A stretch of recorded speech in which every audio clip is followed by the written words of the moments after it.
to work out who is Pierre in the meeting? Yes, Mr. Brian, she is. She just responded to you now.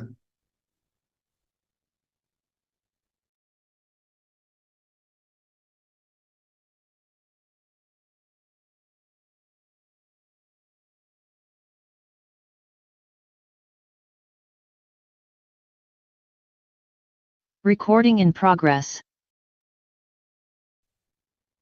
Good morning, members. Good morning, everyone. Good morning. Morning. Sorry for starting late. I was just calling one more member so that we can start. Members, as we know, Chair is still not well. He can't be with us today. And we wish him a speedy recovery. I'm hoping that next week he'll be able to be with us. So members, we need to elect an acting chair for the meeting. I will now call for nominations. Thank you. Go ahead, Chilega.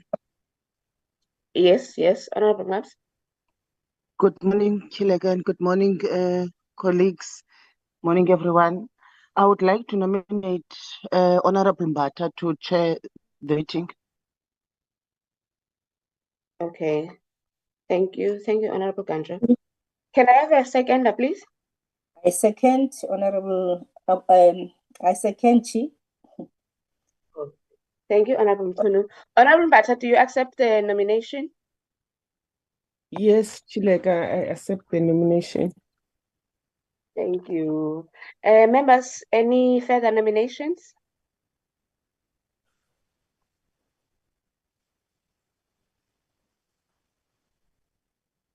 None. Okay. Thank you, members. Honorable Mbata, congratulations. You have been elected as an acting chair for this meeting. Over to you. Thanks. Thank you, Chilega. Morning, everyone.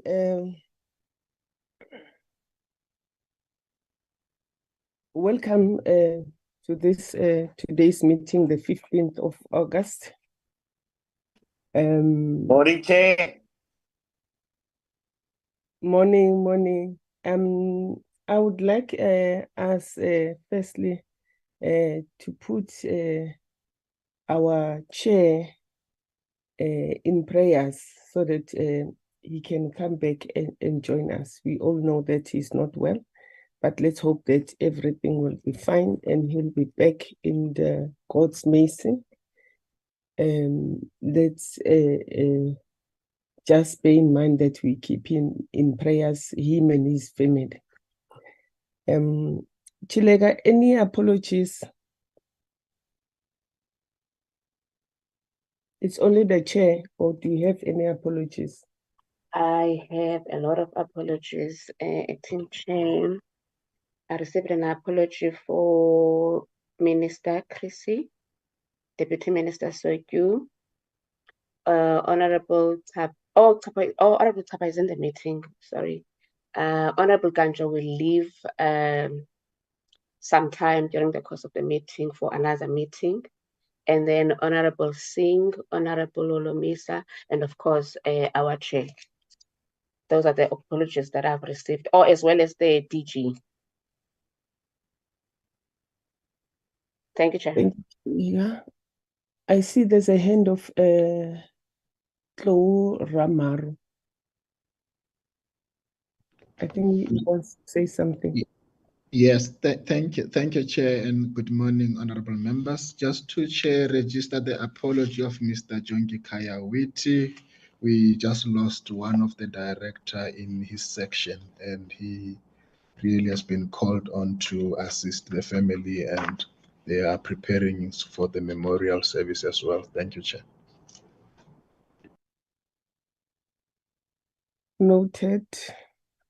Thank you. Then we have the agenda has been it's on the screen, honorable members. It's clear here. do we have any member who can adopt the agenda for us before we can continue? Chair, my apologies, it's Gift here. Yes, Gift. Good morning, Yes. Chairperson, and good morning, Chairperson, and good morning to honorable members. As per Minister's apology, Chair, it is her wish that she would join the meeting late. There's a because the cabinet committee meeting, she thought that it will finish now at 10. But she said to me now, I just had to pass this message to say that she will try by all means to join before the meeting finishes. Thank you, Gift. Can we get the honorable members to adopt the agenda for us so that we can continue? Thank you, Chair. It's Honorable Mchunu. My hand is up. You can continue, Honorable Mchunu. Thank you very much, Honorable Chair, and greetings to the honorable members and all the colleagues that are present here. I wish to move that we adopt the agenda as it is. Thank you, Honorable Mchunu. Any seconder? Dumiso Tapa, I second, Honorable Chair. Thank you. You get Honorable Tapa. Then, according to our agenda item, we are on number 2, responses by the department on the oral and written submission on the climate change bill, Bill 9 of 2022. I don't know who will be taking us through from the department. Thank you, Chair. My name is Glora Maru. I just wanted to, Chair, seek guidance. We did the 50-pager in our last engagement. And I just want to seek guidance on whether we want to revert back to the 50-pager for discussion, or we should be now getting into the 650-pager. Just to indicate that the 60-pager, Chair, has 3 parts. One where we were recommending for amendment, and part 2, it was just on oral written submission. So if we can get guidance there, Chair, I will be taking us through whether we want to go through the 650-pager and see how it looks. Thank you, Chair. Can you repeat again? I didn't get you well. Yes, okay. Now, thank you, Chair. I hope I'm audible. Good morning, Chair. What I was saying is, in the last engagement, Chair, we covered the 50-pager document, which entailed comments and responses where there are recommended amendments. And part 2, of course, there were no amendments, but we have 2 documents. We have the 50-pager that we have done in the previous sub-engagement, and we have another document that is 650-pager. That is more extensive and elaborate. It's mainly around the various responses that we are providing as the department. So my question or my request for guidance was on whether we want to revert to the 50-pager where there were some recommendation for amendment for the portfolio committee consideration again, or we proceed with the longer version, the 650-pager document. Chair, I just seek that guidance. Thank you, Chair.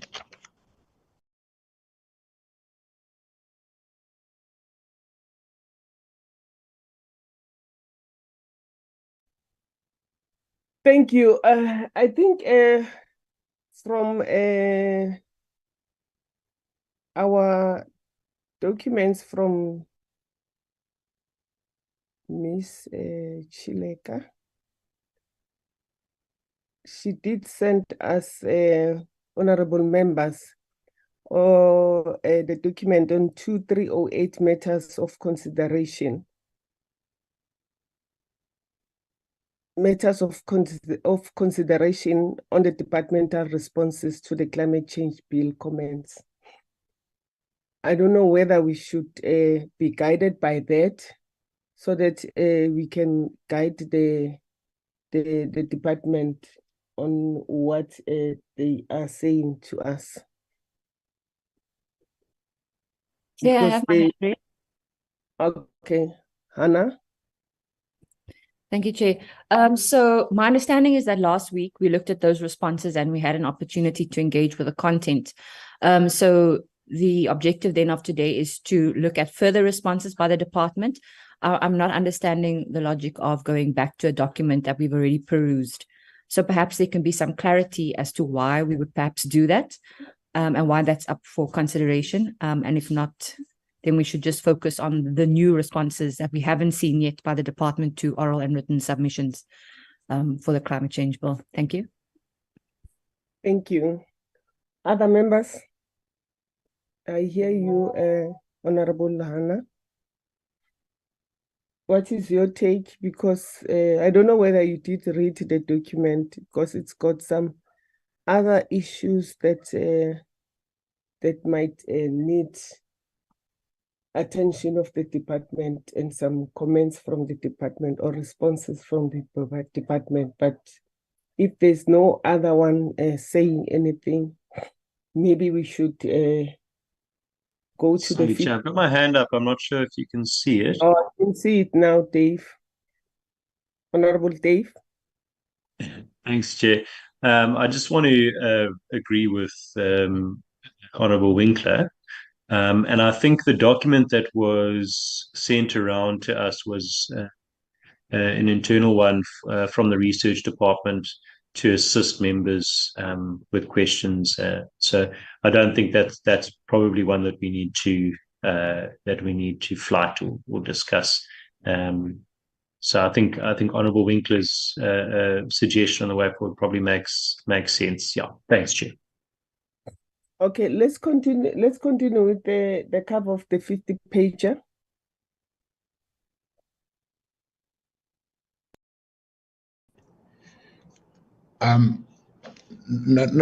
Thanks, Chair. I get the guidance is for us to proceed, Chair, with the longer version. I'm going to ask Mr. Swusiso Ngobese just to assist in projecting the 650-page version. I will go through it, Chair, so that you could the members could appreciate the comments that came through and some of the responses that have been provided. Mr. Gomez, are you able to project on your side?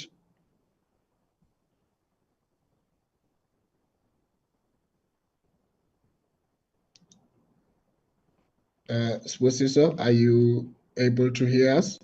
Yes, so I'm trying to project it Okay. now.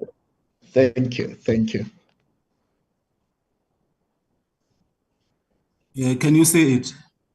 Yes. Okay. Yes. Yeah. Now, thanks, Chair. Chair, I would just go through some of the comments, and this is the long version of the comments and responses. And what we did, Chair, we tried to capture in detail the comments as they were coming through.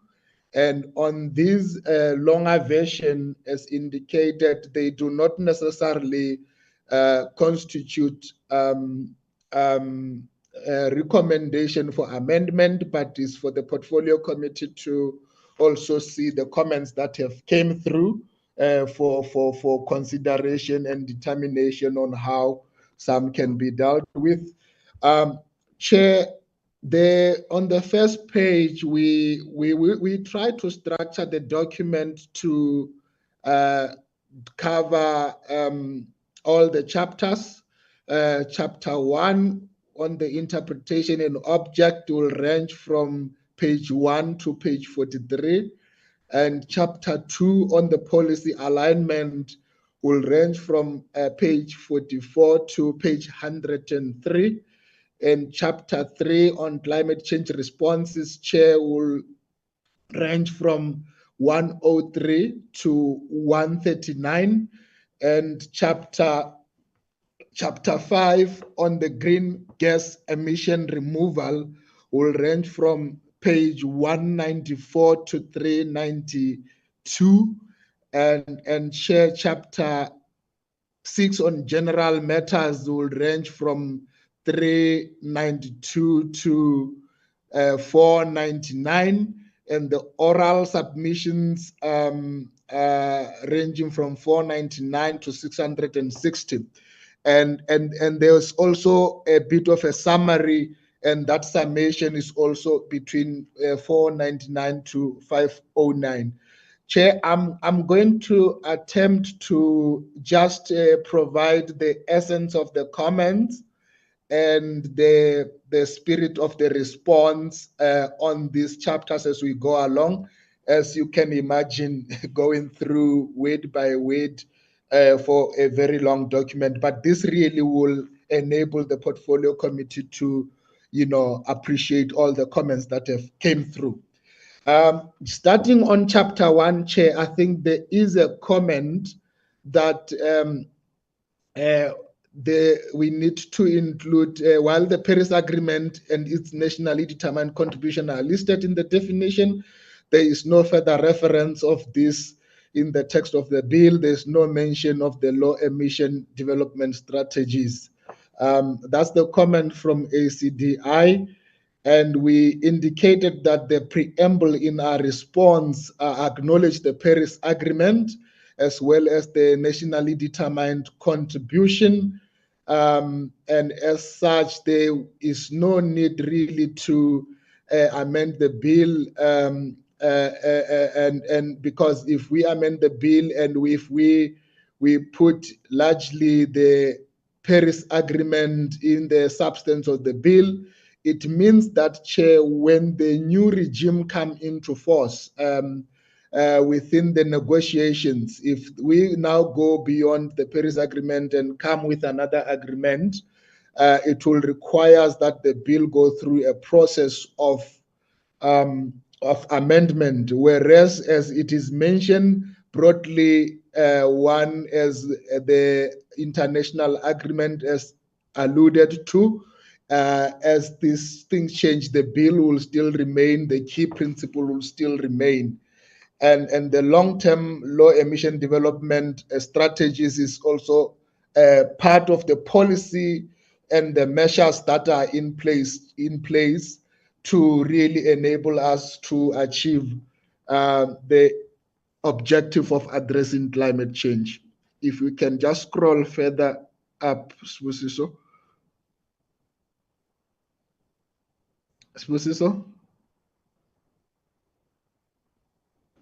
Just to check, Chair, if on your side it's moving, because I could see that on my side I only see page 1. It's moving. It's on page 2 now. The bottom of 2. The bottom of page 2, where is the last? It says general. The Act must provide. Yeah, maybe it's moving very slowly on my side. I see it's moving very slowly, but it's fine. I will just cross-reference. I will cross-reference. I see page 1 now. It's moving up, or it has moved now to. It has now moved to page 2 on the loss and damage. On my side, it's on clause 7.2. Okay, yes, I can see it now. It has moved to 7.2. Yeah, on the 7.2, just bear with us, Chair. I think it's the broadband. Sometimes it takes forever to move on the screen. On clause 7.2, there is a proposal, Chair, that organized labor, civil society, and business may advise the Republic on climate change. And the point that is being mentioned is there is no institutional mechanism for this in the bill. And our response is on this 7.2, it was laying the basis upon which the Presidential Climate Commission, which constitute the various key stakeholders, could be established. So as such, the institutional mechanism that is being indicated as it doesn't exist, in essence, it does exist as the Presidential Climate Commission. I think we just wanted to also underscore that. There is also a general comment around the Act must provide a legal basis with the loss and damage, and this focus largely on the floods in recent time in KwaZulu-Natal, and we indicated, Chair, that the issues of loss and damage, particularly from the disaster point of view, are being addressed through the National Disaster Management Act, where once a disaster happens, there is a legalized process to respond to the disasters. We can move to page 3.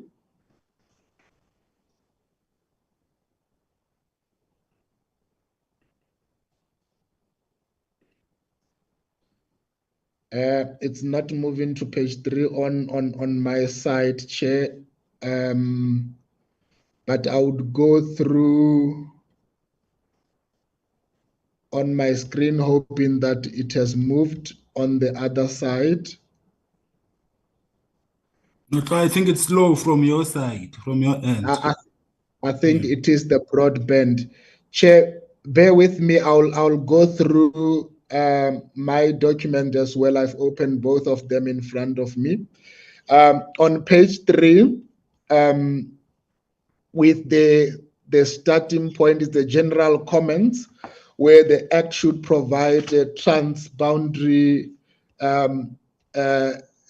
scientific body which will provide independent advice to policymakers based on the best available or latest scientific work. And I think there was a comment that has been made, and we responded that indeed the PCC is being empowered to establish the working group. And I think when we went through the 50-pager, we were more elaborate in terms of some of the amendments that are being proposed, particularly on the PCC. And we believe that the PCC is, with the current proposed clauses, will be empowered to have these working groups that are scientific, and the advice should be based on science, so that the advice is scientifically based. The next clause, I think, is 31. It is current iteration of the bill provides very limited issue of access to information. And I think we went into detail, Chair, in responding to this as well, that the bill has dedicated provision to access to information, and the bill will not be contradicting the Promotion of Access to Information Act, as well as the Protection of the Personal Information Act. So as such, it will be a bit difficult for the bill to create a completely new regime in terms of access to information, and more for so this being a specific Environmental Management Act. It means that it's operating also under the principles of the National Environmental Management Act. The second Okay, the next comment is around the bill task many organs of state, including national, provincial, local, with additional functions related to climate change, and there is no provision in the bill to fund these additional activities. I think, Chair, it's common cause that the allocation in terms of resources are being done through Treasury, and this bill cannot necessarily be addressing the financial resource allocation. However, the bill provides more of an empowering legislation for spheres of government to now look at those activities as mandated activities, and this can ensure that there is better motivation for the provision of resources to carry out those activities. Chair, moving to page 4, I'm going to just try to be faster in providing the summary because this is a very thick document. There's no guidance on how to engage potential providers, international climate support, finance, and technology. And I think in the same spirit, Chair, the issue of funding fall within the purview of the National Treasury, and the allocation falls within the purview of the National Treasury, will not necessarily be inscribed into this bill. The definition of the IPCC, Chair, to say it's missing, and I think in this context, we on the IPCC is only used, is not used in the content of the bill, and therefore there is a suggestion that we don't necessarily have to provide that definition into the bill because it's not being really utilized substantively. The last point there is around the enhance adaptive capacity, strengthening resilience to climate change will require financial resources, and the objective of the act should ensure that adequate financial resources are made available. And again, is in the same spirit, Chair, the funding allocation are dealt through Treasury, and I think we believe that the bill provides an empowering clauses to undertake the work and motivate for resources by different spheres of government. There is comment around South Africa experiencing low growth path, with sub 2% growth expected. And I think the comments underscore the need for sustainable economic growth be incorporated in the principle.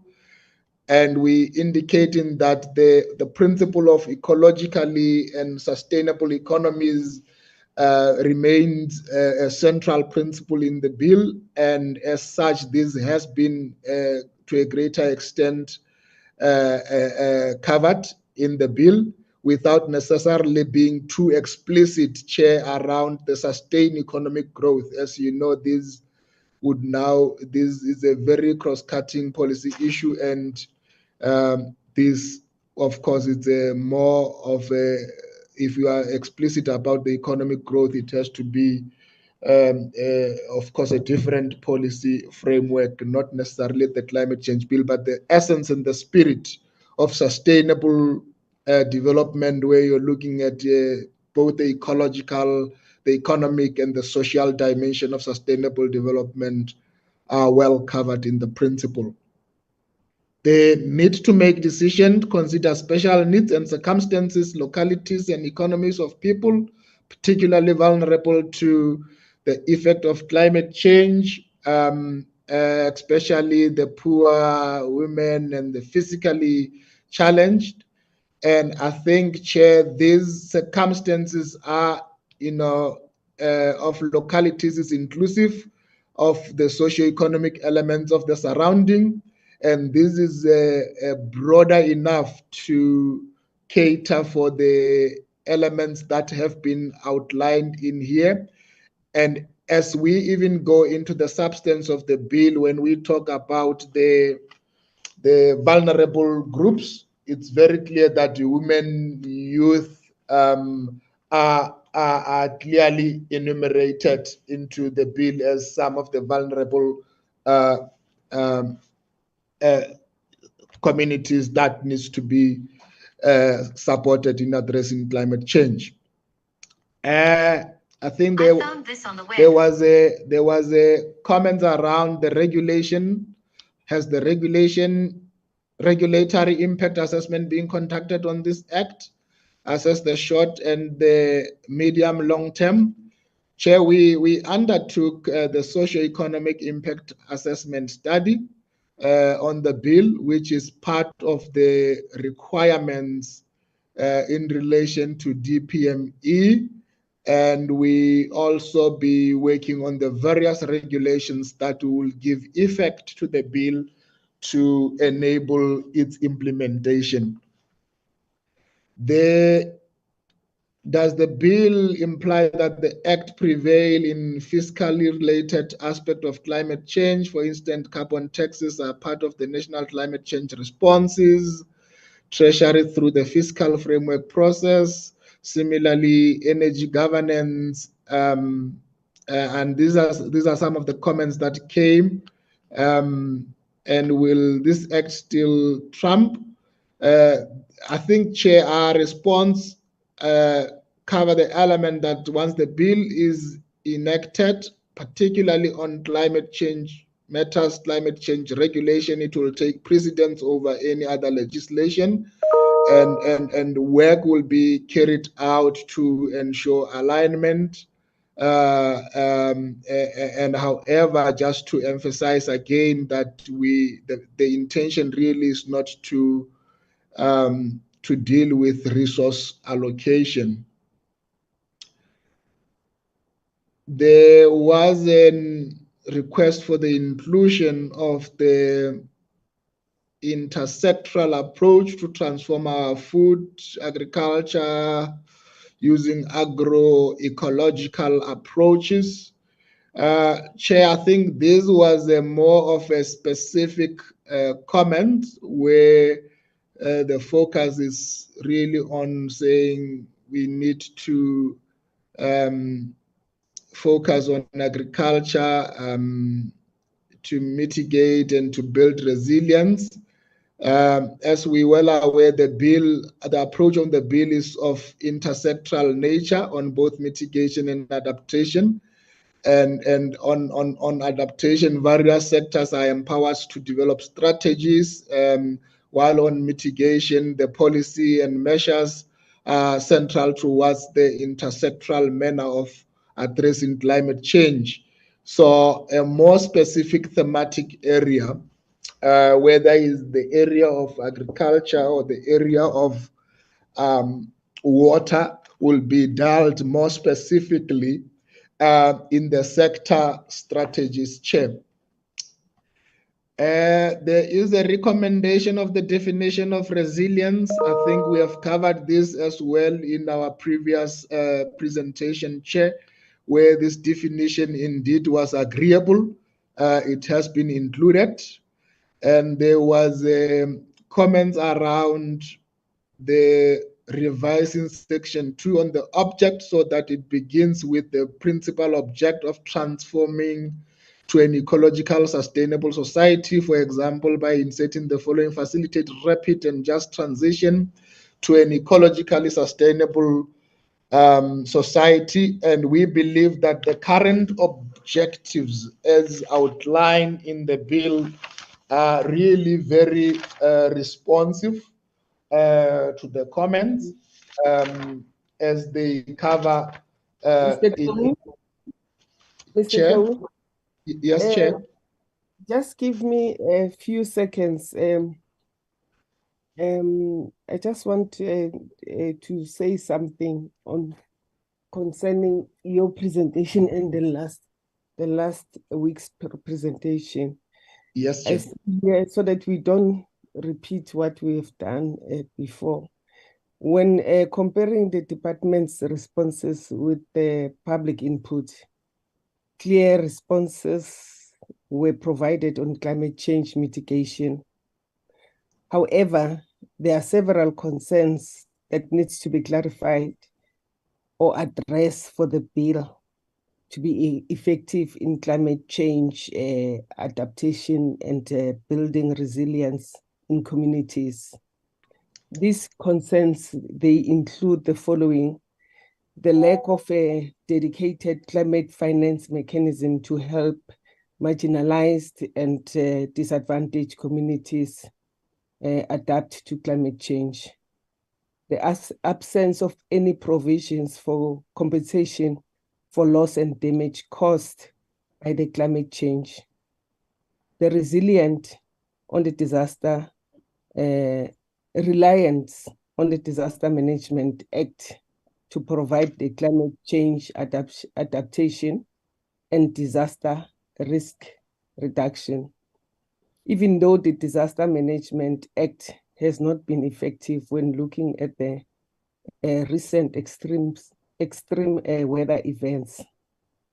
For example, in KZN and in other areas, those people are still staying in the halls. They haven't been allocated proper housing. Even the up and coming farmers haven't been assisted because it only those who can survive is those who have proper insurances.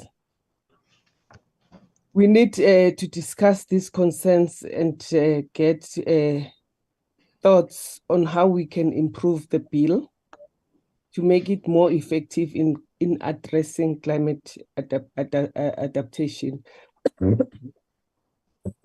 Sorry, I've got a touch of flu.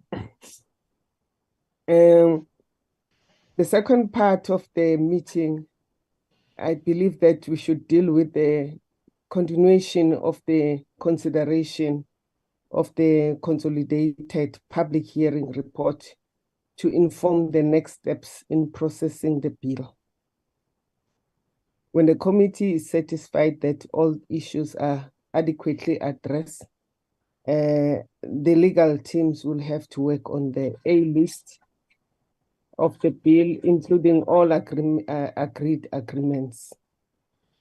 Because I feel that the municipalities, they are the one at the end that must deal with the actual implementation of dealing with the situation where there's climate change disaster. They don't have any assistance on the financing of the climate change finance, and they end up with a disaster that can't be resolved for years, and it affects our communities. I wanted to so that you guide your presentation on those grounds, and Mr. Tlu, sorry for disturbance. No, it's fine, Chair. I think through your guidance, Chair, because these are the areas of concern that are being raised, and that's why maybe earlier I sought guidance to say, do we continue the 650 pager, which is rather very voluminous, or maybe there's an approach where we try to respond in our view to the concerns that have been raised. Maybe I will start with this, Chair, particularly on the concern. I'm going to allow even my colleagues to come in on this. One, the issue of a financial mechanism. Chair, it is a reality. The issue of the need for financial support for climate change broadly, it is a reality that if as a country we are to effectively address the issues of climate change, there will be a need for resourcing. And this resourcing, Chair, come in two parts. One is our ability to access financial resources through the multilateral financial mechanisms as part of the obligation in the global space for the developed countries to make resources available for developing countries can be able to access the resources to respond to climate change. That is one part. And the other part is in terms of our own financial mechanism as a country, how do we work together to leverage the resources?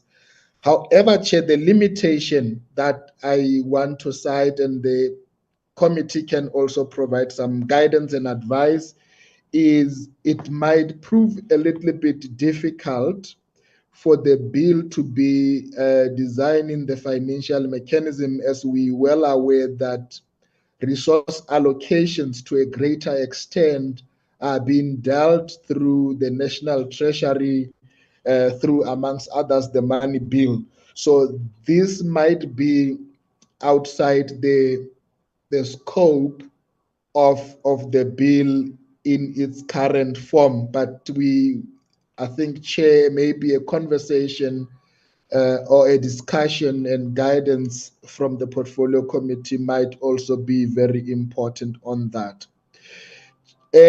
Similarly, Chair, on the loss and damage, just to provide a bit of a context, it is one, even from the global space, very difficult to access a dedicated financial mechanisms for loss and damage.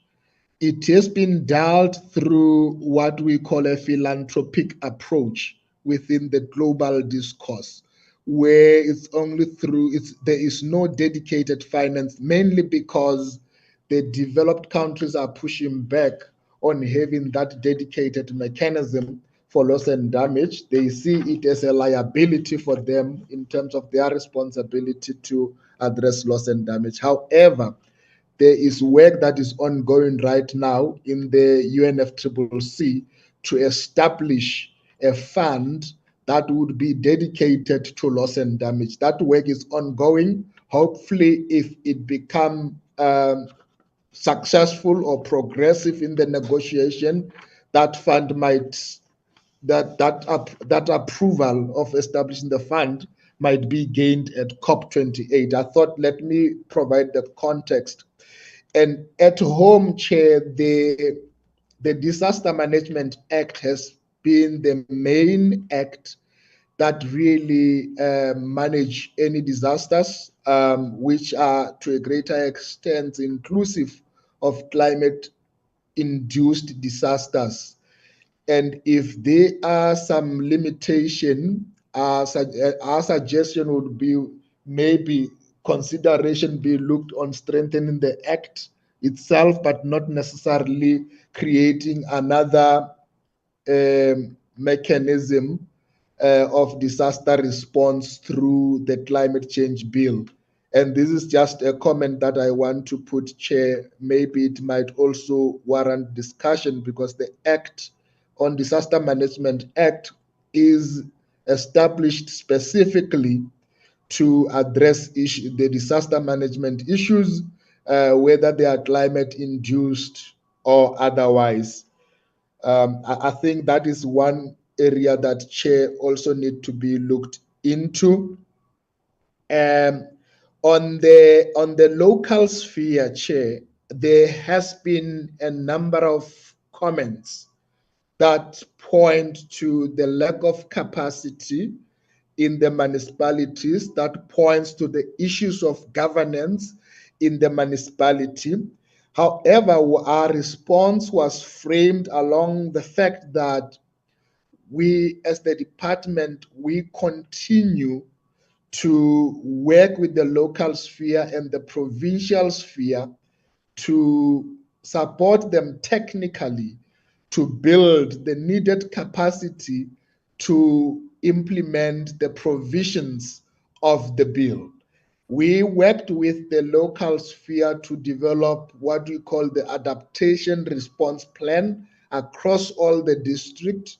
We have worked with the provinces to develop the climate change adaptation response plan across all the provinces. I believe where the challenges are is actually on the resourcing for implementation.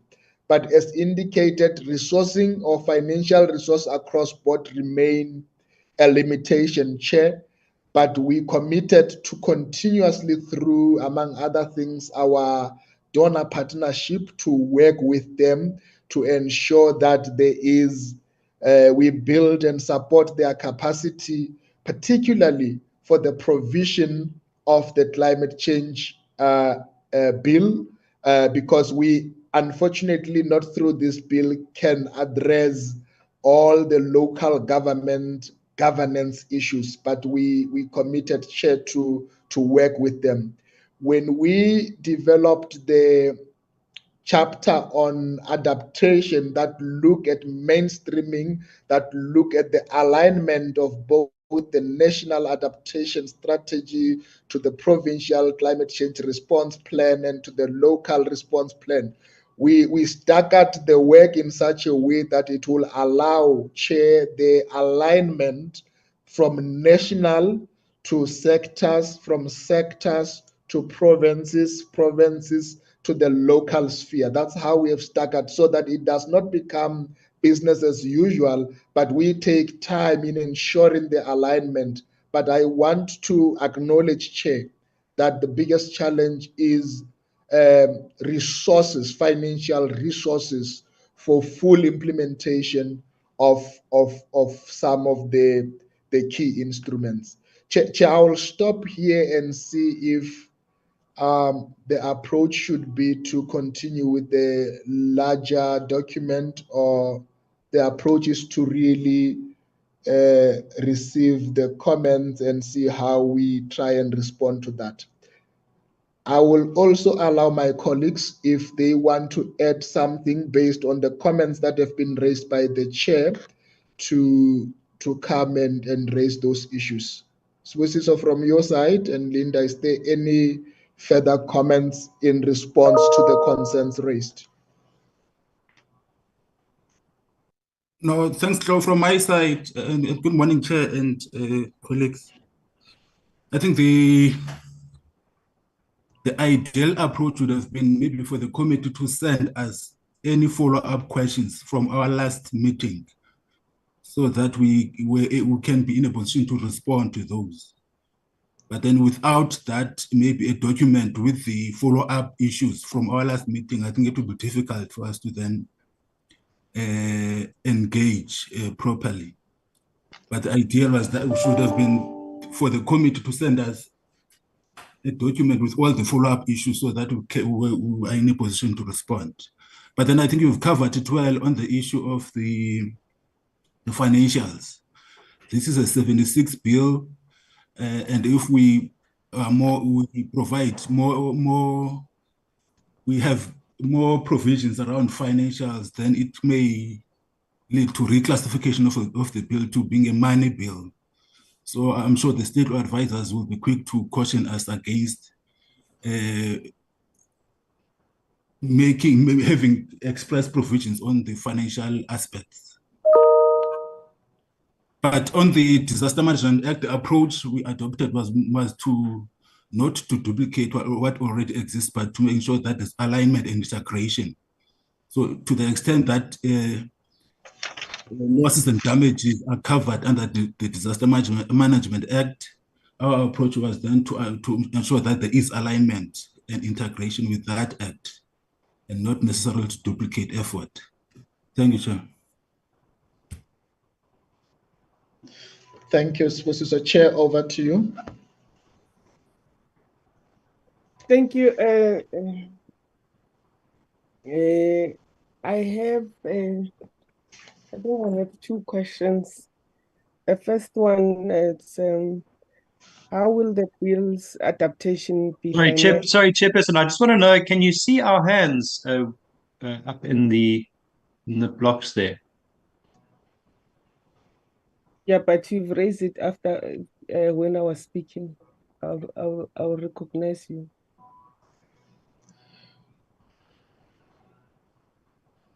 Is that fine? because you raised it when I was speaking. Honorable Dave. Yeah, thanks. I'm just struggling to work out what's going on, but that's fine. Continue. It's no problem. I wanted to know that how will the bill's adaptation be financed? Is the bill going to be implemented when developed countries or philanthropists set up funds? The second one is the department has done well in development of plans around climate change.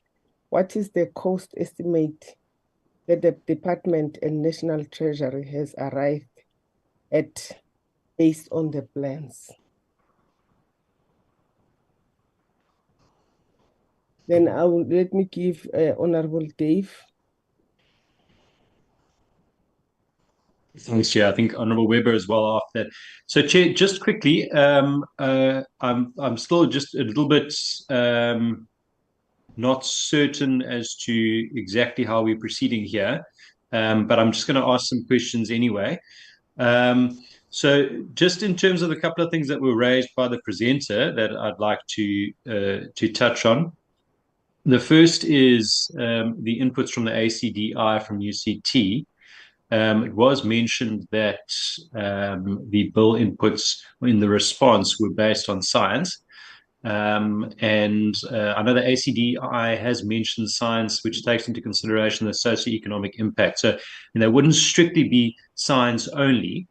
So I'm assuming that the PCC is going to be taking into consideration science and social, not only science, because we have to balance that, as has been seen. Then the reference to the definition of the IPCC and the response that it was only used once in the context of the bill. I'm quite concerned about that statement because it's my understanding that a significant amount of the science is going to be guided by the IPCC recommendations. You say that the IPCC information is not being utilized substantively. That was the what you mentioned now in your response.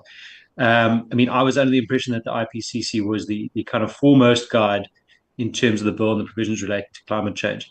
Or is this not the case? Is there a different scientific body that one would be consulting with? Because I do think that it is important for us to flesh out that a little bit more. So I think that those comments are valid. Then you also said that sustained economic growth is implied in the bill. Where specifically is it implied? If you can just refer us to that. I know obviously the JETP is intended to grow the economy, and that's quite central. But South Africa in serious trouble at the moment. We about 19 rand to the dollar. So economic growth is very, very important, and climate change and economic growth are intrinsically linked. So I do think that we have to look at more than a kind of vague implication. It is important for us to link those two. So I would agree with Sasol's input there. Then the discussions around the financing mechanisms that was raised by Honourable Mbata and responded to. This really is, as you've mentioned, central to the success of the legislation. So in terms of the JETP plans, but also the obligations for municipalities and drawing up the local plans and frameworks, etc. So while you refer to the money bill and this isn't a money bill, etc., this is the legislation that is going to guide how that money is spent at a later stage. So we have to be realistic and we have to take all of that into consideration. You have said that the resourcing is an issue for municipalities. But then you say that the donors are going to make that happen. Are the donors also going to be funding all the local municipal plans and local municipal frameworks? And if not, where will the funding come from? Has this been taken into consideration? We can't simply leave this for somebody else to put together a money bill at a later stage, just kind of hoping for the best. So where is it envisioned that the funding is going to come from to make all of these local development plans happen, which in many instances are going to require a significant amount of scientific know-how and expertise, which might not exist in some of our smaller district municipalities. Thank you.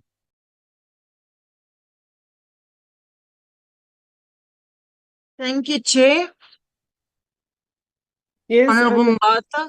sorry, Honorable Mbata, I just want to make you aware of the fact that our minister has joined us. So if I can continue, and or you just want to welcome her first. Welcome, Minister. I think I will give the minister after you have spoken, Honorable Okay. Webb. Thanks. I actually, Honorable Bryant, covered me mostly on the finances. I am of concern regarding the finances because last week, and we keep on referring that this is not our mandate. We put it in our legislation, but someone else is responsible for that. So my question is, if we speak about treasury or donations, I know we're going to look for donations. Are they already lined up? Are they ready? Do they know about it? Or are we going to look after the legislation has been done? And what if we don't get it? It concerns me that we draw important legislation, and due to resources, we might not even be able to enforce this legislation. The other part of that is we keep on coming back to a lot of responsibilities are referred to the local municipalities. Last week, one of the questions from myself was, at the local municipalities, you know, the legal said to me, no, but this is their legislation. They have to put it in their legislation. It's their responsibility. What if the local municipalities don't want to include that into the Municipal Structural Act or into their own legislation? And it is not only resources for the people, you know, we give a whole sort of new line item to them. So there need to be people implemented or at least trained. There needs to be more people in every single municipality. I mean, if I'm working at a municipality, they can't give this to me and train me. There must be another person that's going to implement this. So it's not only a new field for the municipality that needs to be resourced, but people needs to be implemented and people needs to be trained. So that is actually a major move, especially if we look at where our local municipalities are. My biggest concern is I'll just make a comment because Honorable Brian did cover most of my finance questions, is we keep on saying we can't do this because the local municipality will be responsible for it, but they have to change it from their side. Or Treasury is responsible for the money, and we understand it's not a money bill, but I want to affirm what he said. We need to know and we need to plan appropriately when we do this legislation to know exactly what we lead ourselves in for, what the costs will be, and how much money will come from donations from the department, from local municipalities, because they also need to budget. And as we know, they're not in good financial states at this stage. So we're speaking about donations, money is just coming from donations. Do we know what their donations are and who we're going to ask and if we have it? Thank you very much. Honorable Chair. Thank you. Honorable Nkunu. Yes, Chair. Thank you very much, Chair. Can I take this opportunity? I'm partially covered by your comments on and the questions on the funding allocation. But there is and the fact and the answer that was given that it belongs to another section. But the fact is, for us, I just want to emphasize that one, that for us to have an effective bill when it's implemented as an act, we need to talk about the issue of the allocation of funds, in particular for local government, which is what I agree with what the colleagues I say. But also we have different structures of the PCC. which starts from the president, the national, province, and all those forums. How are they going to be funded? Are we going to be recommending also to Treasury on their funding? But the next part, Honorable Chair, is the issue of Disaster Management Act. That yes, we have the existing Disaster Management Act, but our climate change bill, or the Climate Change Act, is overacting, I'm trying to look for the better term, which says it goes across the different legislations that exist. Disaster Management Act is there, but once you have the Climate Change Act, you will be required also as the department to work on the issues of disasters. I saw one of the responses which was saying we don't want to act as an insurance, but we need to look at something that is going to be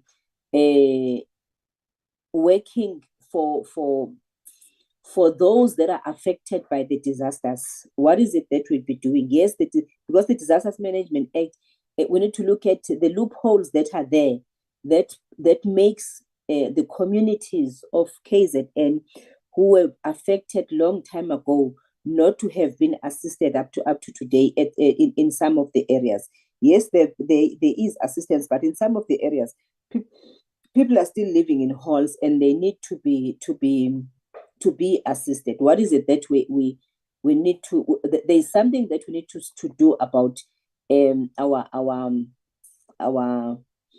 role as in this climate change bill, and the role of the minister in our case, who will be responsible for this climate change. I saw the comments of Sasol, and Chair, it just reminds me that we still need to engage more with the communities around Sasol. If you remember very well, Chair, that when we went there, those communities, instead of talking about the climate change bill, they spoke more of the frustrations that they get from Sasol in the surrounding areas. I believe, Chair, we need to revisit that one so that we can have enough time with them, if it was possible, that we deal with that before we finalize the bill, so that we can also get what is it that they're saying. Yes, it's good that Sasol is coming up with some of the things, but we also need to get more information from the communities themselves. Thank you, Chair. Thank you, Chair, I have Honorable my hand Nkunu. raised. I've seen your hand. I was going to call you after Honorable Nkunu. I did see your hand, Honorable Hannah. You can continue. Thank you, Chair. I'm just need some clarity on the structure of this committee meeting. Usually we are presented with the presentation, and then we are given an opportunity at the end to flight our questions. But if the document itself is too long, then perhaps we could break it up into chapters or sections, and then perhaps have 2 or 3 question and answer slots, for example. But I feel that we are prematurely interrogating this document, and we actually haven't seen it in its entirety. So I just need some clarity on how we're going to proceed in the remainder of the meeting. Then just with regard to the questions, since colleagues have already broached these, it's the first thing is that in our last committee meeting, we had broached quite a few issues. And I thought that this committee now, with reference to that previous 50-page document, would be for the department to respond to those after seeking further clarity and advice, especially from the legal department. So is that still going to occur, or is this still an interrogation of the document? In terms of the Presidential Climate Commission, it says there that there was a comment about how the PCC can, at its discretion, implement a technical task team to supplement its work, for example. And I think that it's important that it's actually legislated that the PCC has to supplement its work with the guidance, oversight, and advice of a technical task team because of the very scientific nature of climate change and the climate change response. So I think that that was one of the amendments we were looking at. The other was the implementation of an executive body which performs oversight over the PCC and also the interdepartmental, I think, coordination of climate change response, because again, I said the climate change response in this bill doesn't reside solely or shouldn't reside solely under the purview of Department of Environmental Affairs. It's a whole of society issue that requires a whole of government approach. And so we have to ensure that there is I think, a better mechanism for oversight to ensure that the bill can, in fact, be implemented going forward. Then again, I think also about the one challenge that was raised, that there was no specific reference made to the Paris Agreement and the nationally determined contributions and emissions trajectory, and how this is reinforced with many of the different acts in the bill. And I think that, that if legislation isn't very clear and definite, it then opens itself to a lot of ambiguity. And so perhaps those comments and suggestions need to actually be, I think, further interrogated. In terms of the financing of the bill, now, I think that colleagues have already very clearly outlined the concerns they have, is that the bill, the effectiveness or efficacy of this bill and its success heavily hinges on the amount of resourcing we can attach to it. But now it's made clear that it needs to be a separate process with a money bill in order to get the resourcing for the implementation of the act. So we can't have one piece of legislation that exists in isolation of a core component, which is the financing, which resides with a completely different process. It just doesn't seem logical, doesn't make any sense. So there is a suggestion that, a money bill, that we have to engage with Treasury, and a money bill has to be aligned with, I think, financing for the bill. But I think if we do have any legal opinion, is there any other way to incorporate climate financing into the bill that then requires the creation of, I would say, a complementary money bill to finance the act? And can this not be done simultaneously? Because we can't implement one act and then wait, I think, indefinitely to implement another money bill to ensure that this one can actually be implemented. So is there a way that we can actually get around that issue? The other was, we had brought up the issue of the PCC having the discretion to decide which information is made available according to the PAPI Act and also via PAIA. And so there is obviously confidentiality involved, specifically probably when it comes to emissions and targets coming from industry. But surely there can be sort of an aggregate emissions trajectory that can be made publicly available as a consequence of this bill, so that we can track where we are according to our targets, and where there are obviously issues in terms of perhaps government or industry not complying. And so that doesn't necessarily then nullify the need for PAPI and PAIA, but there needs to be some level of transparency on this bill because of the huge public interest and the fact that this is about public welfare. Thank you. Thank you, Honorable Hannah. Honorable Minister, do you want to come in, or you just want to listen first to what is happening while I'm giving the department time to respond? Then you can Greetings, Comrade Acting Chair, and thank you very much for giving me this opportunity. And allow me to greet all of the honourable members who are in the committee today. Chair, let me first of all say that I wanted to to join this session, because it had been my wish and intention that I would have joined you last Tuesday as we began this process of responding to the bill. And I think that the important issue which honourable members would want to know is, at ministerial level, what had been the level of oversight over the comments on the bill, and whether there had been an interface between the ministry and the department with regard to our responses to the comments. So let me start off and say to you that everything that is before you today has been shared with me, and we've had a couple of interactions with the department on all of the outcomes of the public hearing process. And we have also worked together to effect changes to the bill. Clearly, we are trying to effect these changes in such a manner that we would not be fundamentally altering the bill. If we were to do that, we would have to take it back to Cabinet. We would have to take it back to a process of public participation at Cabinet level, and then we would have to bring it back to you again, and you would have to go through your public participation process again.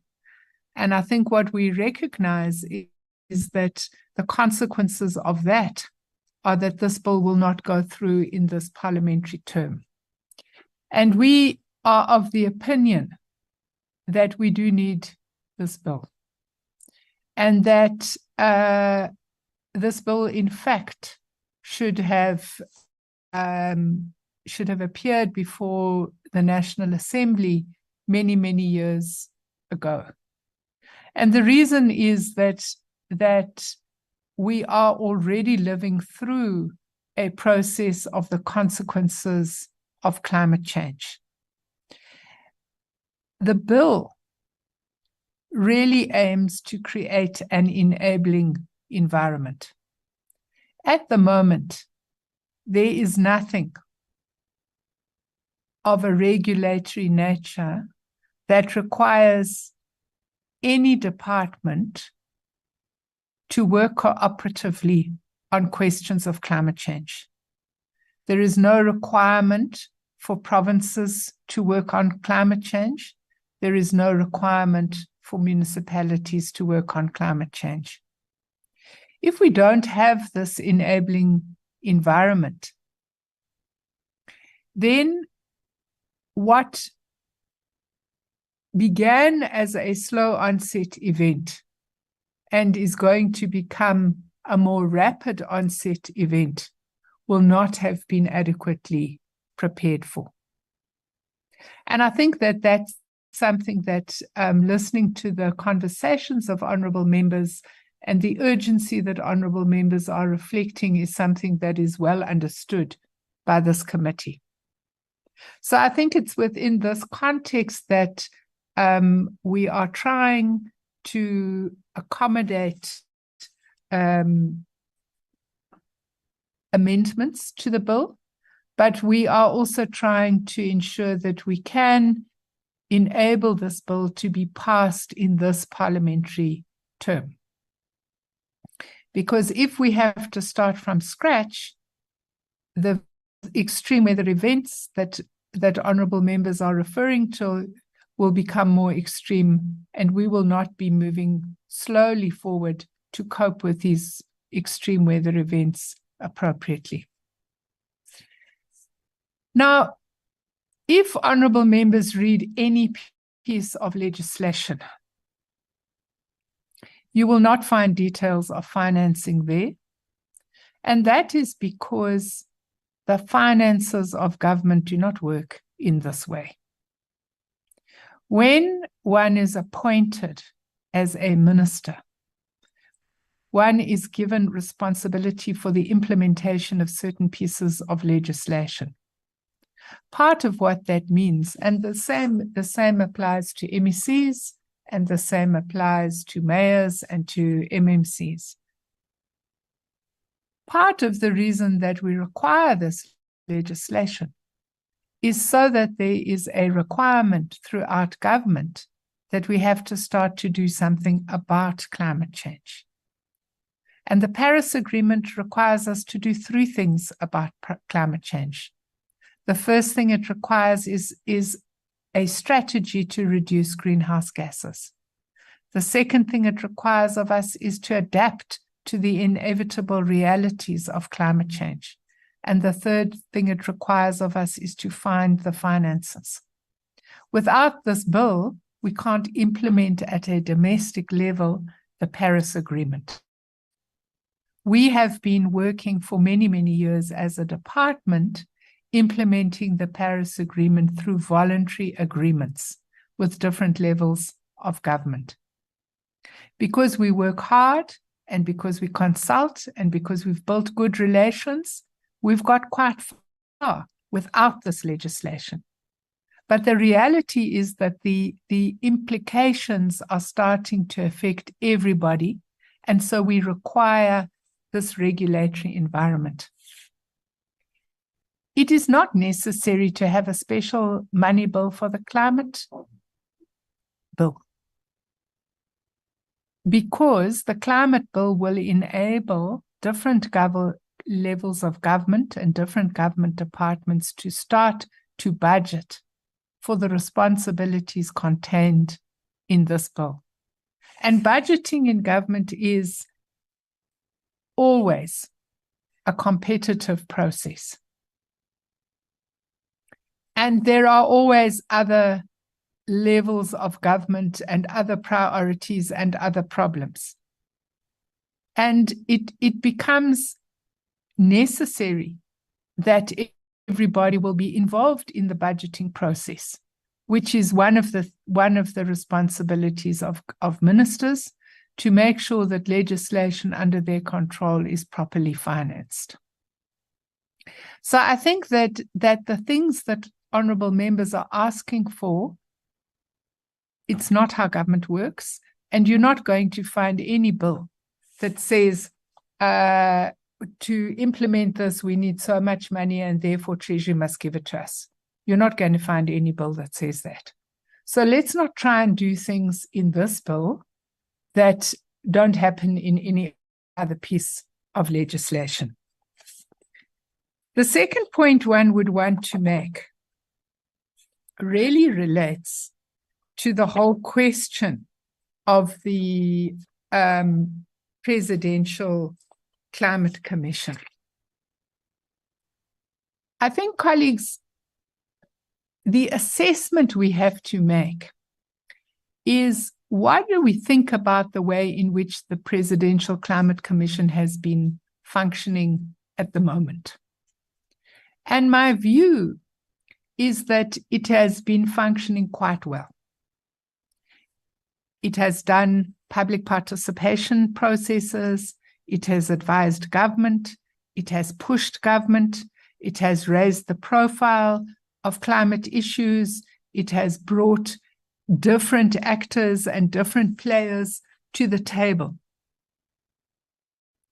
So the question that was required, both of the bill and of NEDLAC, was that we have to make this process a statutory process so that the PCC has the right to exist regardless of who is the president and who is the minister. So that is why we have to make it a statutory body.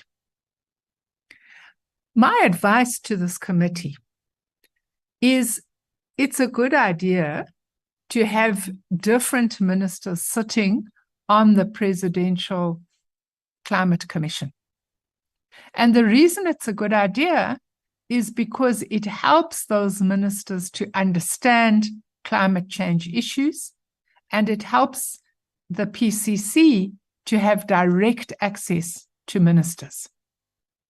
Where we have statutory bodies that are completely independent, one of the difficulties those bodies face is that they do face a difficulty accessing ministers. They do face a difficulty in interfacing directly with ministers. Whereas the current form, I think, has been quite good in the sense that it has enforced a cross-pollination of priorities and of ideas. I would also say to you that it's a good idea that the president remains the chair, because it gives stature and status to this body, and it gives the body the ability to interface on very central issues with the president when this particular thing is required.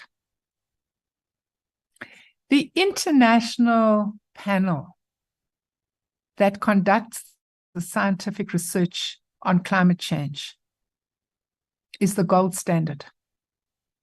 And it is the standard of research that every country in the world depends on. South Africa, through Professor Deborah Roberts and others, participates in this international research panel. Their research is available to everybody and is published on a regular basis. It's not realistic to think that the Climate Commission can develop its own research capacity, which would have the status of that body. And I would really want to suggest to you that is the appropriate body, because that is the body on which the world relies to understand climate change and climate change issues. That doesn't mean that you can't have a facilitative clause in the bill that says from time to time the Presidential Climate Commission can solicit research on matters of interest to the Commission and to the public related to climate change. You can have that facilitatory provision. But I don't think that you should be trying to put up a statutory research body that could in any way begin to come close to what this international panel does. I think that would be just a waste of state resources and would be unnecessary. Now, I think that it's important to remember that if you don't start to deal with slow onset events, you are going to have more disasters. And that's why we need this bill. We are not responsible for disaster management, and we must not put into this bill matters which do not fall under our purview. Disaster management is the purview of COCTA. And you can't have in this bill a requirement that COCTA must deal more effectively with disasters. If you have concerns about the way in which COCTA is dealing with disasters, those matters must be dealt with through reform of the disaster management process. This bill is intended that there should be investment in adaptation so that at all levels of government, we slowly, over the next 20 years, improve our climate resilience so that we are able to deal with increasing extreme weather events, some of which are in the form of disasters, but many of which are slow onset events and require climate resilience investment over a period of time to prevent loss and damage. It's internationally recognized that investment in resilience is integrally linked to the question of avoiding loss and damage. Now, let me say to you that we are privileged as a country because we do have access to grant financing and have had access to grant financing for many, many years to do all of the research work that we have done to develop the climate resilience plans of different municipalities and different provinces. So those finances have been made available to us. Of course, there is an international debate at the moment under the UNFCCC as to how do developing countries access support for adaptation. We already know how countries are accessing support for mitigation. But what has not been resolved in the UNFCCC is how countries are going to access development support for adaptation. That hasn't been resolved in the UNFCCC yet.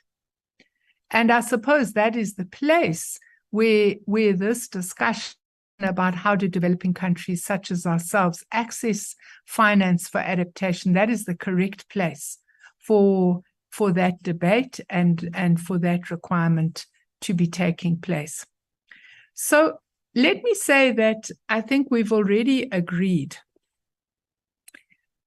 on the question of the emissions trajectory, that in the bill, we are saying that the NDCs will represent the emissions trajectory of the country until such point as the bill is passed and there's an enabling legislative framework to develop a new emissions trajectory. We don't have that legislative framework yet. We need the bill for it. But what we're saying is that the current NDC will be the emissions trajectory. Now, colleagues, you can't put into this bill matters that are covered in other pieces of legislation. So matters of transparency are covered in POPI and PAIE. And we can only put in amendments in this bill relating to transparency to the extent that those are compatible with POPI and PAIE.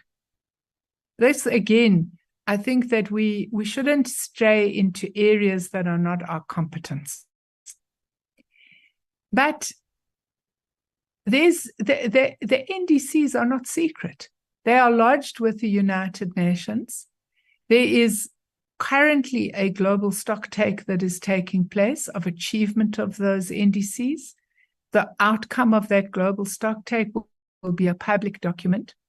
So I think that this concern that things are going to be secret and that people won't know about them, it's just misplaced, because the whole fact that we are a signatory to the UNFCCC requires us to participate in these international processes that are matters of public record.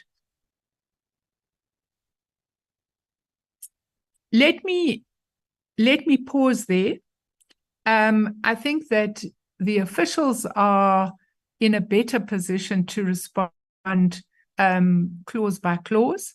But I think that the suggestion that was made that perhaps we should go through 10 or 15 pages of this document, then take questions, I think that's a good suggestion, because I think that if we're going to be taking comments and questions on every page, it might be quite a tedious process.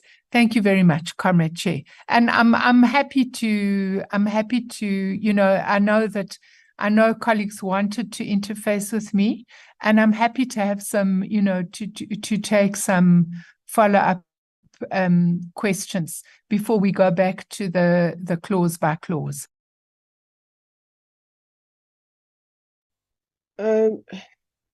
Mr. Ramaru, yes, I must pronounce it. There's a question that was raised by Honorable Singh. Let me read it to you so that when you respond to everything. It reads like this. Thank you for the update. Although I will be unable to attend tomorrow, I did ask at the last meeting about the financial implication of implementing the proposed legislation. The answer was that discussion will have to take place with Treasury. We may have to call Treasury to speak to this matter. It is well and good to have relevant legislation in place, but if enforcement or implementation does not follow, it will not assist us. The other question I would like to have raised is the role of the Presidential Climate Commission versus the role of DFFE.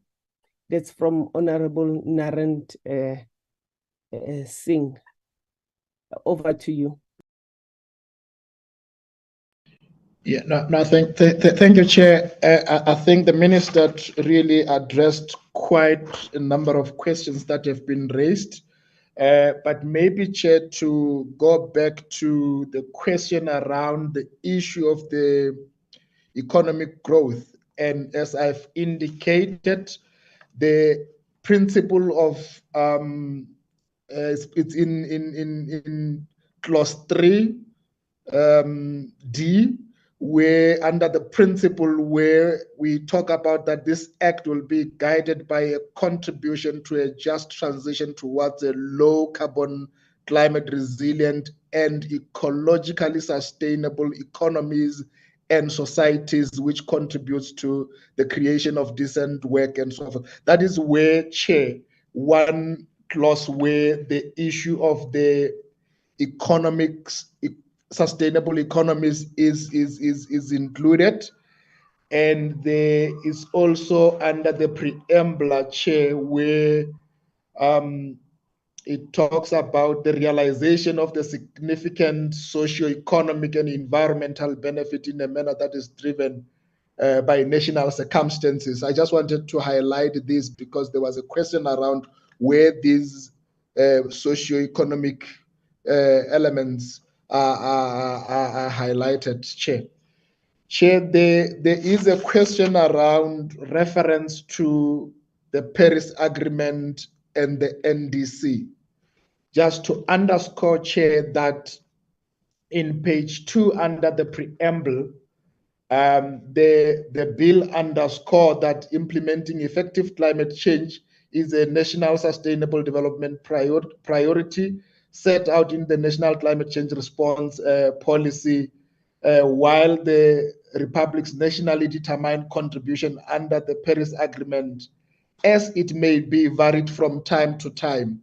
This is to acknowledge that we will have the NDC under the Paris Agreement, but this might change depending on the regime in the global space. Remember, Chair, we used to have Kyoto Protocol, now we have the Paris Agreement. So this clause acknowledges both the Paris Agreement and the nationally determined contribution, but further acknowledges that this can be varied over a time as the global discourse within the UNFCCC moves. If they come with a different regime that substitute the Paris Agreement, there won't be a need to amend the legislation because the clause would have acknowledged the NDC and the Paris Agreement and acknowledging that it may be varied from time to time. So the Paris Agreement and the NDC are clearly included in the clause.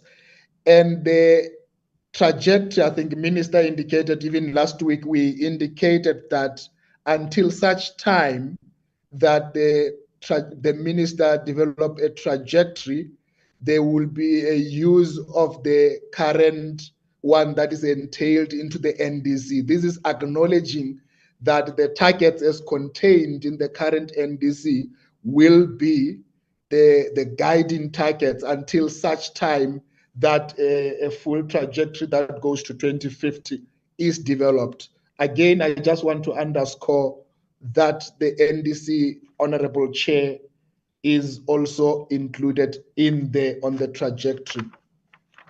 Chair, I will also touch on the question around the availability of document I think Minister really responded on this, but to indicate, Chair, one, that the Presidential Climate Commission do publish their output on the website and they are accessible to the public. Again, in chapter 5 of the bill, we talk about the greenhouse gas emission and removal. And clause 26 of that, we talk about the national greenhouse gas inventory, where the minister would be able to develop an inventory that will be, of course, be able to compare the emission against the trajectory. And these inventories, Chair, are available to the public and they get submitted to the UNFCCC. So I wanted to underscore that element of transparency that has been raised, Chair.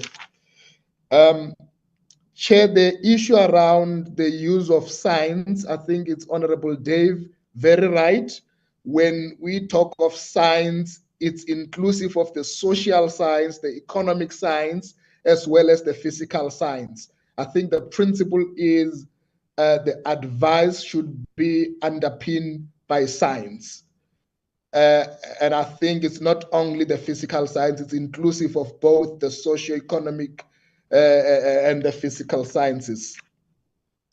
The issue of IPCC, Chair, maybe to make myself clear on this, Chair, we definitely are using IPCC as the key scientific body. The information that comes from the IPCC become very central and critical, both in the development of our instruments. However, the response was in the bill itself, there is no clauses with direct referencing to the IPCC. And that is why we did not have the IPCC in the but I don't think really this is a big issue. If there is really a need to put it in the Chair, I will be guided by legal, but I really do not think that it's a big issue because IPCC is a credible body and all their reports, 1.5 reports, are critical in informing our development of response instruments in the country. I think there is I'm trying to check. I think the minister really addressed adequately the issue of the finances and the monies. But maybe to add that we continue to support technically the province and the municipalities in terms of the development of instruments or response plans as per the requirement of the bill.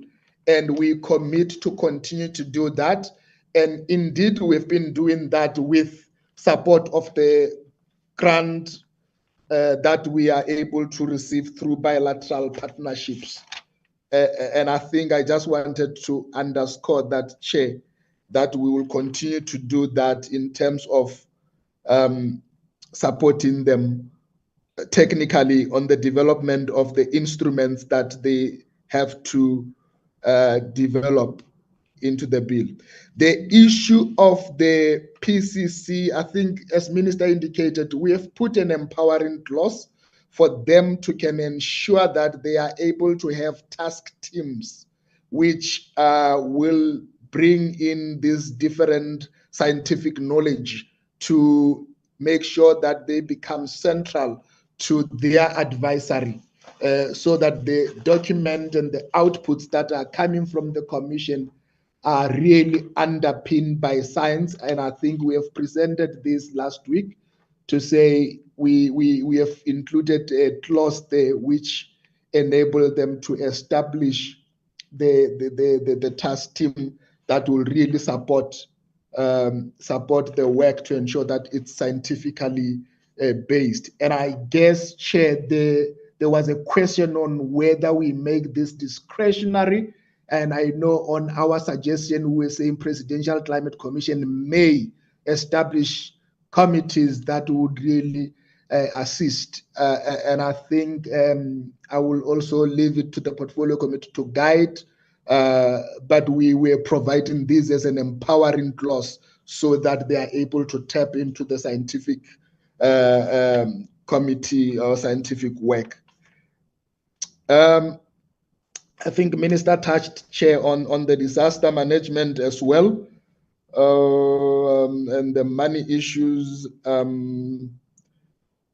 I'm just browsing through the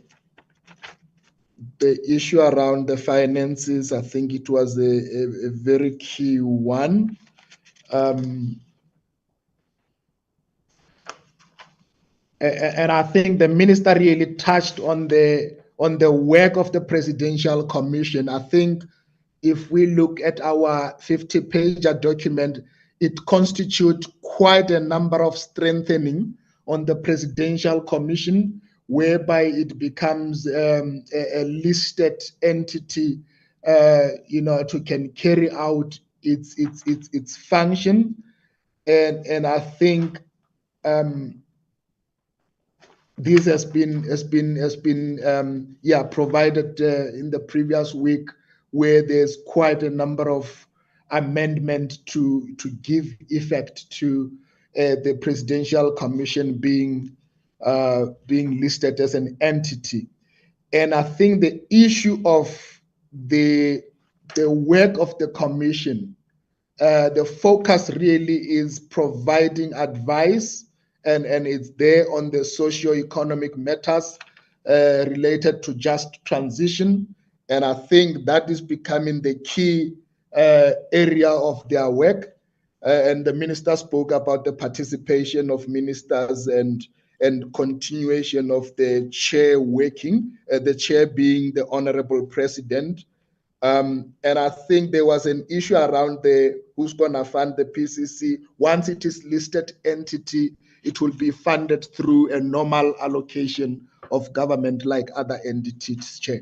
However, in the clause, we creating clauses that will enable it to can be able to access any grant financing within the global sphere, with the primary focus of discharging its responsibility, but it will be funded through a normal fiscus, a normal process of getting funding through the fiscus. Chair, I think I have tried to cover the question supplementing on what Minister have already covered quite extensively. Unless if there is one that is missing, Chair, you can alert us to. And as indicated earlier, Chair, we remain ready to be guided on how you would like us to proceed. Even if there are written concerns, we remain ready to receive and work on them so that we can clarify any further clarification that will be required. Thank you, Chair. I am handing over to you for further guidance. Thank you, Chair. Thank you, Ntate Tlo Ramaro. I think last time the previous meeting of the committee, we had accepted the 50-page to be representing the long document. So I think you did the 50-page last time, and we can do the 50-page because I think the Parliament or the Portfolio Committee had put aside 3 days to deal with this document, because it's a long document. You can't deal with the whole 650. So if last time we did the 50, I don't know, let me throw it back to the honorable members that we also do the 50-page also today. How many pages have you done so far, Mr. Tlo? Chair, I think on this 650 document, we were on page 7. I think that's the one that is on the screen. Okay.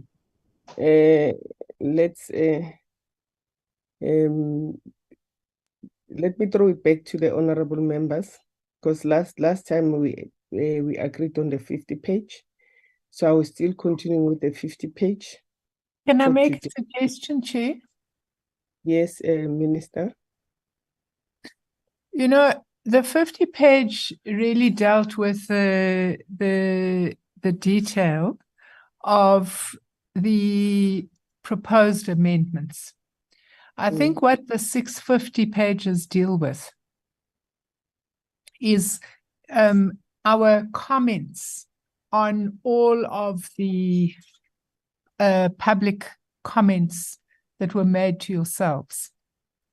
And in this particular document, which is very lengthy, it's what we are explaining is whether this particular comment can be included in the purview of the bill, or whether this particular issue is outside of the purview of the bill. Now, it would seem to me that the best way to handle this, because I think if you're going to go through 50 pages at a time, it might be somewhat tedious. I think honorable members are going to have to read it in their own good time and then say, do we have any, on the first 100 pages, do we have any issues that we would want responded to? Then on the second 100 pages, that would be my suggestion, Comrade Chair. But I think that if you were to go through this the way you're going through it at the moment, you might require 3 or 4 weeks. I don't think 3 sessions is going to be enough. And I think what we've tried to do is to give you the opportunity, because what we understand is that different members would have sat through all of the public hearings and would have different interests in different issues that would have been raised. What we've tried to do is to give you an overview of all of those issues and what the relevant response is. And I think that it's really up to members to scan through it and then say, I would want to know a bit more about this issue or that issue. That would be my suggestion on how this should be handled. Thank you, Honorable Minister. And members, any take on this? Yes, Chair, I've got my hand up, please. Hannah, Honorable Hannah. May I proceed? Yes, please. And there's Dave after you. Thank you. So I do understand that there's an urgency to adopt this climate change bill due to the huge climate change pressures that we're facing in South Africa. But we can't adopt a bill for the sake of adopting a bill if there are glaring challenges and substantive issues that need to be addressed. And that is the whole purpose of public consultation, is for us to pick up on where there are common themes that highlight weaknesses in the bill and that make it less effective. Otherwise, what is the point of public consultation and of having this stakeholder input? So perhaps we can discern what would change the bill substantively and what are just amendments that do not require perhaps the bill to be retabled in its entirety. And not to say that it shouldn't if there are changes that need to be made that require that. But I think we need some clarity on that. Then in terms of the financial instruments, so there are other, I think, precedents of a financial instrument or mechanism being included in a climate change law. For example, in Mexico, part of the act of the General Climate Change Bill was a climate change fund. And this was a financial instrument that was dedicated to addressing the climate change response in their country. And then that fell under the purview of the Minister of Finance. So that would, for example, be perhaps Treasury in our case. But there are mechanisms that we can use or legislate in the bill to ensure that there is adequate financing for its implementation. I know we have the National Climate Change Adaptation Fund, but I think this is distinct from, establishing a climate change or financing instrument that allows us to sort of collate private funding, governmental funding, international funding, and any other types of financial resources in a central pool that then can be used to implement the bill outside of just the budgetary allocations that are made by various ministers, because we understand, especially at a local government level, that municipalities are struggling to meet their basic, I think, responsibilities. And we've definitely seen that when it comes to, for example, tourism. I know that many municipalities just say, well, we just don't have the money for it. We've got other pressing issues, and so we're not going to prioritize this legislation or this issue, for example. So we have to be realistic about the fact that provincial and local governments might not have the technical capacity and neither the resources to implement the bill as it stands. And so we do need to incorporate some sort of financial mechanism to supplement whatever is budgeted from that finite pool of resources. Thank you. Thank you, Hannah. Although you went over and comment on something else, because I wanted us to finalize on how do we take it. The minister has suggested or proposed that each member, because it's a long document, each member, because the 50 pages that were presented we're dealing with amendments. So the 651, she proposed that each portfolio committee member read this at home, and then in the next meeting, then we only raise what we think it needs clarity, because all of us were part and parcel of the public participations. I thought you were going to comment on that, Honorable Dave. We want to finalize this thing. Honorable Dave, your hand was up. Honorable Hannah, Yes. can you take your hand down? Yes, Chair. Oh, okay. Just Sorry, hold Chair, on, can you hear me? Dave. Yeah, Oh, just hold okay. on, the Minister. Can we agree that what we'll ask the team to explore what would be the implications of putting in an enabling clause for the establishment of a climate fund into the bill, whether that would be in our purview. Let's explore that. I think that we would have no in principle objection to that, but let's just explore whether an enabling clause can be put in the bill, or whether we would then be in breach of our purview. Let's explore that, and we'll come back to the honourable member on that. Thank you. Sorry, Chair, I just thought it was important to say that. Okay, noted. Thank you, Honourable Minister. Honourable Dave. Thanks very much, Chairperson. Just on the point the Minister's just raised, and that commitment to investigate that possibility, I mean, certainly something that would be welcomed. It was something that's come through consistently throughout the public hearings, is concerns, particularly from people representing local groups, local NGOs, local municipalities, etc., saying, how is this going to be funded? How is it going to be financed? So I think just that acknowledgement and the commitment to look into it is certainly welcomed from our side. Chair, my only concern is, and I say this with all due respect to yourself, because I know you weren't anticipating chairing the meeting today, and obviously our chairperson is very unwell, but it does feel a little bit like we've spent 2 hours and we haven't got very far. I know that for us to go through 650 pages at around about 3-5 minutes a page is going to set us back days, and I think the intention behind distributing that document from the research department was to help enable members to get a brief summary of some of the inputs that have been made. And then we have also received this documentation a couple of weeks back for us to go through in more detail to appraise ourselves.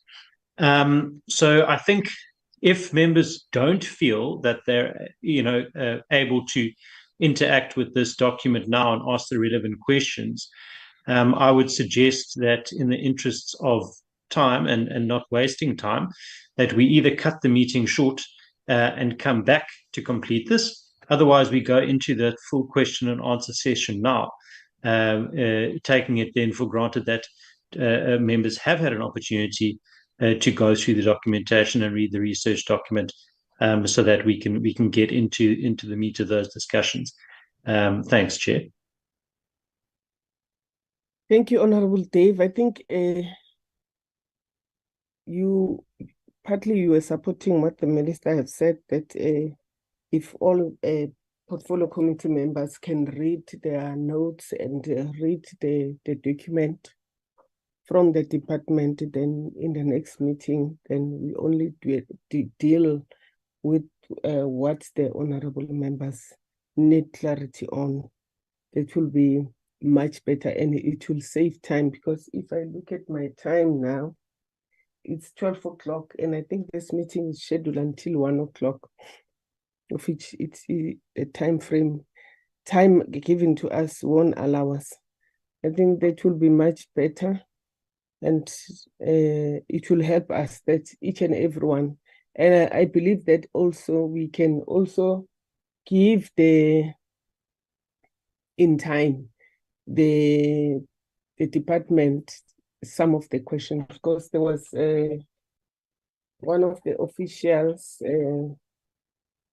Mr. Sbusiso Skobese, who said it's much better if they receive the questions prior to the meeting, so that when they come here, they come prepared and give us those questions. I think, are we agreeing on this, honorable members? Are we together, honorable members?